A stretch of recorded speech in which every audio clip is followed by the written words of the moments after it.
Parliament ఉభయ సభల్లో గందరగోళం కొనసాగుతుంది. అమెరికాతో ట్రేడ్ డీల్, ఆర్మీ మాజీ చీఫ్ నరవణి పుస్తకంతో పాటు రాజ్యసభలో ప్రధాని మోదీ ప్రసంగంపై ఆందోళన చేశారు విపక్ష ఎంపీలు. మోదీకి అబద్దాలు చెప్పడం, వాటిని నమ్మించడం అలవాటినని ఫైర్ అయ్యారు. ఉభయ సభలు సోమవారానికి వాయిదా పడ్డాయి.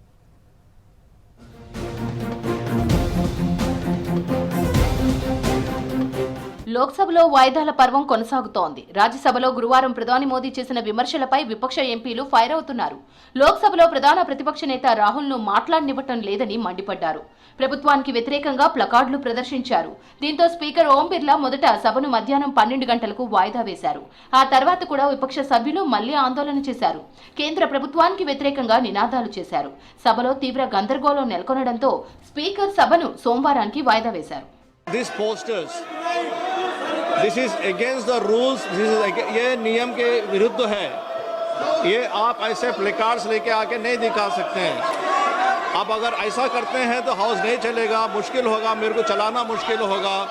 सभा की कार्यवाही सोमवार दिनांक 9 फरवरी 2026 को प्रातः 11 बजे तक के लिए स्थगित की जाती है. పార్లమెంట్ ఆవరణలో ఆందోళన కంటిన్యూ చేస్తున్నారు విపక్ష ఎంపీలు. అమెరికాతో కుదిరింది ట్రేడ్ డీల్ కాదు, ట్రాప్ డీల్ అని నినాదాలు చేశారు.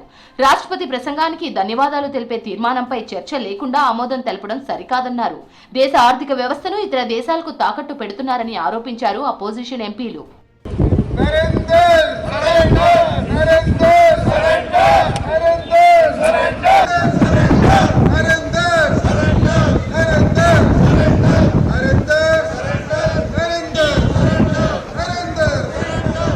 సభలు సజావుగా జరిగేలా చూడాల్సిన బాధ్యత ప్రతిపక్షాలపై కూడా ఉందన్నారు కేంద్ర మంత్రి Ramdas Athawale.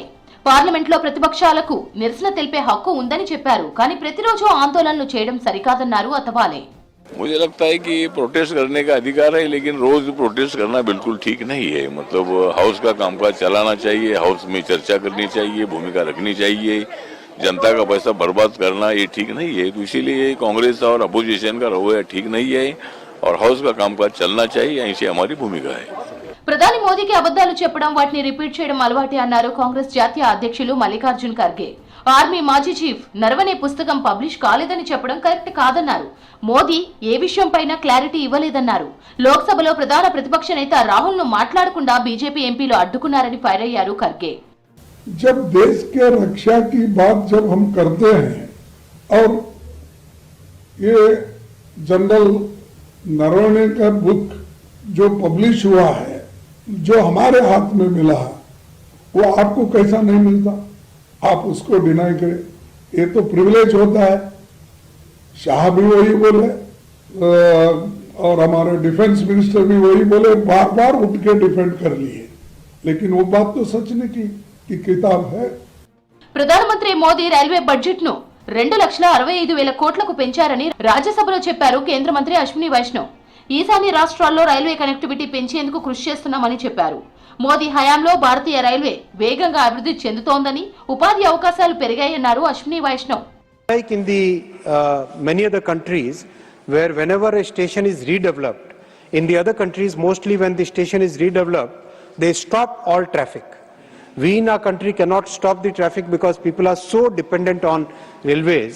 So we are doing the work while the traffic is on, while the trains are being operated. So that's why everything has to be done with lot of care, lot of focus on safety. Lok Sabha budget session లో ఇప్పటికే 19 గంటలకు పైగా సమయం వృధా అయిందన్నారు speaker Om Birla. ఈ నెల 9 నుంచి లోక్సభలో బడ్జెట్ పై చర్చ జరగనుంది.